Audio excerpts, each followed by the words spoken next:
भविष्य का भय दिखाकर आंदोलन चलाना ये उचित नहीं है। जरूरी चीज क्या है जो आंदोलन के लोग नहीं कर रहे।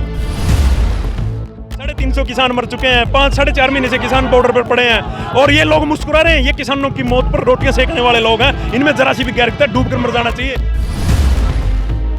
आंदोलन नहीं कर रहे, ये कैसा दोहरा आंदोलन है। जहां किसानों का नुकसान हो रहा है वहां जाएं। बाहर से बसों में मंगाकर लोग ये छोटा मोटा प्रोग्राम 60-70 लोग बड़ी मुश्किल से हुए और उनमें भी धनखड़ साहब 1 घंटे भाषण देकर गए क्योंकि 3-4 महीने बाद बेचारे का मौका लगा था। तो भैया जिथे समस्या ज्यादा है उत्थे शुरू करो, वहां किसानों को न्याय दिलाओ। ये किसान जत्थेबंदियों से मेरी अपील है। दुष्यंत चौटाला जी से भी चैलेंज है। दुष्यंत जी शांतिपूर्वक तरीके से विरोध करेंगे, अगर आप में हिम्मत है तो कैथल आकर दिखाएं। ਤਸਵੀਰਾਂ ਹਰਿਆਣਾ ਦੇ ਕੈਥਲ ਦੀਆਂ ਨੇ, ਜਿੱਥੇ ਹਰਿਆਣਾ ਭਾਜਪਾ ਦੇ ਪ੍ਰਧਾਨ ਓਪੀ ਧਨਖੜ ਨੂੰ ਕਿਸਾਨਾਂ ਦੇ ਵਿਰੋਧ ਦਾ ਸਾਹਮਣਾ ਕਰਨਾ ਪਿਆ। ਵੱਡੀ ਗਿਣਤੀ 'ਚ ਪਹੁੰਚੀ ਪੁਲਿਸ ਵੱਲੋਂ ਹਾਲਾਤਾਂ ਨੂੰ ਕਾਬੂ 'ਚ ਕੀਤਾ ਗਿਆ। ਕਿਸਾਨਾਂ ਵੱਲੋਂ ਭਾਜਪਾ ਪ੍ਰਧਾਨ ਨੂੰ ਕਾਲੀਆਂ ਝੰਡੀਆਂ ਦਿਖਾਈਆਂ ਗਈਆਂ। ਕਿਸਾਨਾਂ ਦਾ ਕਹਿਣਾ ਹੈ ਕਿ ਹੁਣ ਤੱਕ ਅੰਦੋਲਨ ਦੇ ਚੱਲਦਿਆਂ 350 ਕਿਸਾਨ ਸ਼ਹੀਦ ਹੋ ਚੁੱਕੇ ਨੇ, ਪਰ ਭਾਜਪਾ ਵਾਲੇ ਹੱਸਦੇ ਹੋਏ ਨਿਕਲਦੇ ਨੇ। ਕਿਸਾਨ ਆਗੂਆਂ ਨੇ ਕੇਂਦਰ ਦੀ ਮੋਦੀ ਸਰਕਾਰ ਨੂੰ ਨਿਸ਼ਾਨੇ ਤੇ ਲਿਆ ਹੈ। ਕਿਸਾਨਾਂ ਦਾ ਕਹਿਣਾ ਹੈ ਕਿ ਅਸੀਂ ਸ਼ਾਂਤਮਈ ਤਰੀਕੇ ਨਾਲ ਵਿਰੋਧ ਕਰਦੇ ਰਹਾਂਗੇ। ਨਾਲ ਹੀ ਉਹਨਾਂ ਹਰਿਆਣਾ ਦੇ ਉਪ ਮੁੱਖ ਮੰਤਰੀ ਦੁਸ਼ਯੰਤ ਚੌਟਾਲਾ ਨੂੰ ਘੇਰਦਿਆਂ ਕਿਹਾ ਕਿ ਹਿੰਮਤ ਹੈ ਤਾਂ ਉਹ ਕੈਥਲ ਆ ਕੇ ਦਿਖਾਉਣ। ये इससे शर्मनाक की बात क्या है? 350 किसान मर चुके हैं, 5-4.5 महीने से किसान बॉर्डर पर पड़े हैं और ये लोग मुस्कुरा रहे हैं। ये किसानों की मौत पर रोटियां सेकने वाले लोग हैं, इनमें जरा सी भी गैरत है, डूब कर मर जाना चाहिए। मंडियों में किसान लुट रहा है, पिट रहा है और ये लोग यहाँ पर प्रोग्राम कर रहे हैं। और दूसरी बात, आज पूरे देश में स्कूल बंद कर दो, बैंक बंद कर दो, मंडियों में डिस्टेंस बना के आओ। सिलीगुड़ी में, पश्चिम बंगाल में, असम में, तमिलनाडु में, और यहाँ पर कब यहाँ कहाँ गया कोरोना? ये कोरोना के नाम पे जो ड्रामे कर रहे हैं, आम आदमी को मारने का काम कर रहे हैं। अब थोड़े दिन में कहेंगे 5-5 किलो दाने दे दो जी, कोरोना आ गया।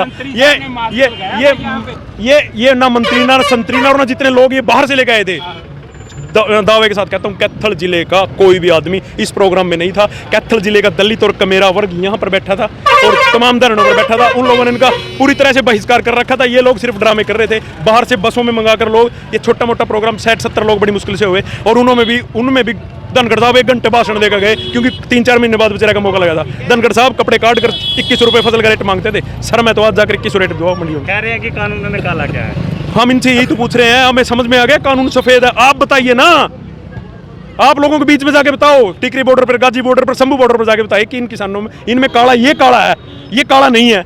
हम बताएंगे इनको में काला क्या है। और बता दो दिया 11 दौर की बातचीत में इनको सब कुछ समझ में आ गया, सिर्फ ड्रामे कर रहे हैं। खाद का रेट 700 बढ़ने के बाद गेहूँ 1 क्विंटल और 50 किलो खाद बराबर। देखिए गेहूं का रेट MSP कह रहे हैं बढ़ा है 50 रुपये। कह रहे हैं कि आय दोगुनी करेंगे 2022 तक। 2022 में तो लोग इनकी गति कर देंगे, आय दुगनी तो क्या हुआ थी। खाद के रेट पे क्या करें? खाद के रेट पे कहना शर्म नाम की कोई चीज़ हो। 2000 रुपये किसान सम्मान निधि में साल में 6000 रुपये देते हैं। एक DAP के कट्टा में निकाल लिए 700 रुपये। अगर मैं 5 किलो का जिम्मेदार हूँ, 35 रुपये तो मैंने अभी 35 रुपये लगाने पड़ेंगे। शर्म नाम की अगर इनकी चीज़ है। किसान के दाम दुगने करने की बात हुई थी, पेस्टिसाइड रेट के दाम दुगने करने की बात नहीं हुई थी। ठीक, स्वामीनाथन आयोग की रिपोर्टर कर्जा माफी से भाग गए हैं। 3 काले कानूनों पे किसानों को गुमराह कर रहे हैं। हमने ये कानून मांगे ही नहीं थे। आज पूरे प्रदेश में और देश में अम्बेडकर जियों के नाम पर जो ये लोग अपना जो राजनीतिक इनका आधार खिसक गया है ना, उसको बचाने के लिए ये अम्बेडकर जी का सहारा ले रहे हैं। 7 साल में अम्बेडकर जी की याद नहीं आई। आज 14 की ट्रायल थी। आज ये 14 की ट्रायल थी। 14 को भी इनको बता देंगे कि अम्बेडकर जी के असली अम्बेडकरवादी किसान और मजदूर हैं। उन्होंने 36 वर्ग के लोगों के लिए काम किया था। ये तो लोग अम्बेडकर के गौर विरोधी मानसिकता के लोग हैं और इन्होंने तो अम्बेडकर जी के पुतले जलाए हुए हैं। दुष्यंत चौटाला जी से भी चैलेंज है। दुष्यंत जी शांतिपूर्वक तरीके से विरोध करेंगे, अगर आप में हिम्मत है तो कैथल आकर दिखाए। आज का प्रोग्राम किसान संयुक्त मोर्चे के आह्वान के ऊपर रखा गया है, क्योंकि किसान संयुक्त मोर्चे ने पूरे इंडिया लेवल पे फैसला लिया हुआ है कि जो मोदी सरकार है वो बिल्कुल किसानों की आवाज़ दबाने पे लगी हुई है।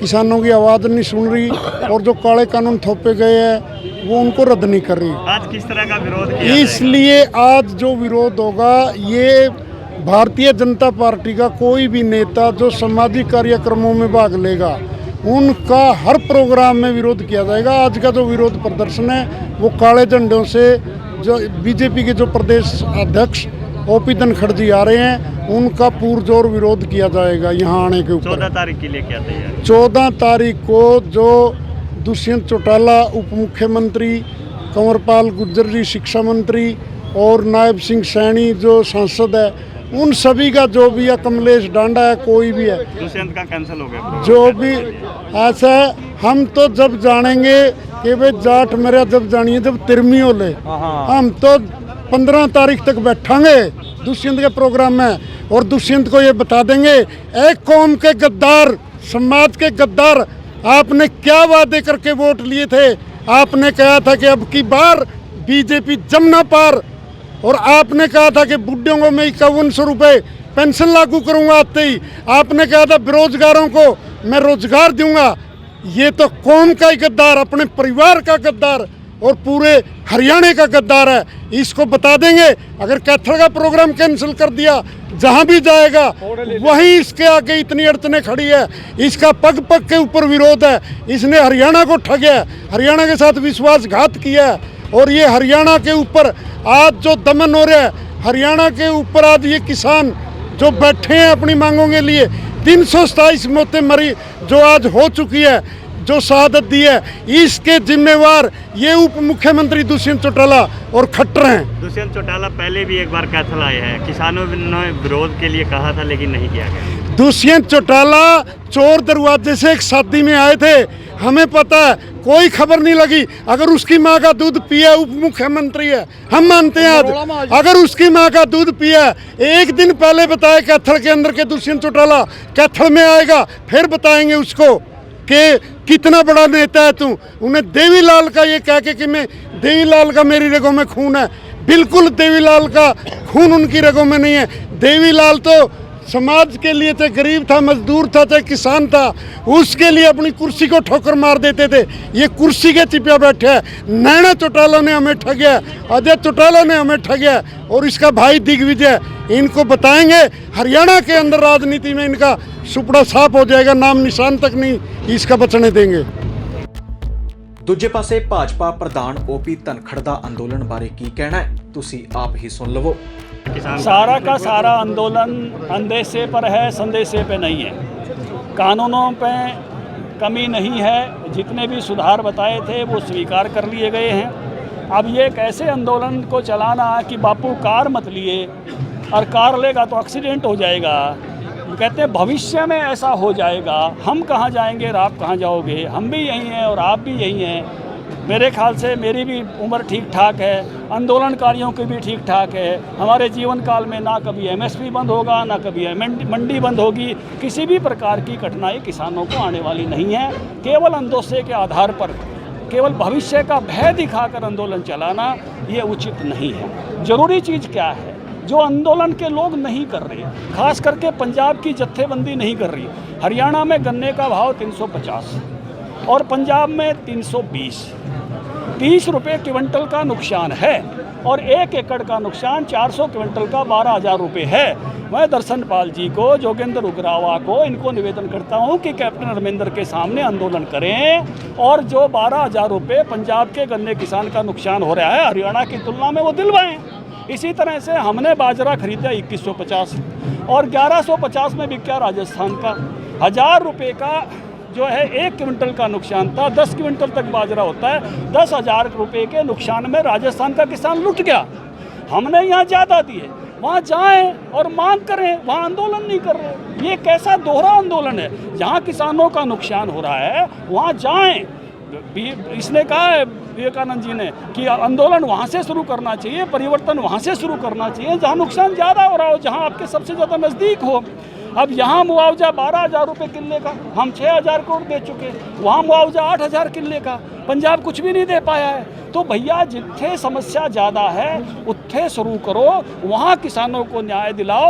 ये किसान जत्थेबंदियों से मेरी अपील है। सर आपने एक चीज बोली थी, मंडियाँ यूं ही चलेंगी, लेकिन कैसे चलेंगी सर? किसानों की फसल बिक नहीं रही है और मजदूर बेरोजगार हो गए हैं। दाना गेहूँ का खरीदेंगे, पहले भी खरीदा है। 6 से 7 करोड़ क्विंटल गेहूं की फसल आती है, पहले भी खरीदी है। 74 लाख क्विंटल बाजरा खरीदा, और सरसों का भाव अच्छा है इसलिए मंडी की बजाय बाहर बिक रही है। और हम भी यही चाहते थे, कपास भी बाहर बिकी कि किसान को बाजार भी मिले और सरकार भी मिले। बाजार बाहर है और सरकार जो है वो मंडी के अंदर है, इसलिए वो जो ਕਿਸਾਨਾਂ ਵੱਲੋਂ ਪੰਜਾਬ ਤੇ ਹਰਿਆਣਾ 'ਚ ਭਾਜਪਾ ਆਗੂਆਂ ਦਾ ਵਿਰੋਧ ਲਗਾਤਾਰ ਜਾਰੀ ਹੈ। ਕੇਂਦਰ ਦੀ ਭਾਜਪਾ ਸਰਕਾਰ ਖੇਤੀ ਕਾਨੂੰਨਾਂ ਦੇ ਪ੍ਰਤੀ ਅਜੇ ਵੀ ਅੜੀਅਲ ਰਵੱਈਆ ਅਪਣਾਉਂਦੀ ਨਜ਼ਰ ਆ ਰਹੀ ਹੈ। ਦੇਖਣਾ ਹੋਵੇਗਾ ਕਿ ਕਦੋਂ ਇਹਨਾਂ ਕਾਨੂੰਨਾਂ ਦਾ ਕੋਈ ਹੱਲ ਨਿਕਲਦਾ ਹੈ। ਚੰਡੀਗੜ੍ਹ ਤੋਂ ਬਿੰਦੂ ਸਿੰਘ ਦੀ report, D5 channel Punjabi. D5 channel Punjabi ਹੁਣੇ ਸਬਸਕ੍ਰਾਈਬ ਕਰੋ, ਬੈਲ ਆਈਕਨ ਤੇ ਕਲਿੱਕ ਕਰੋ।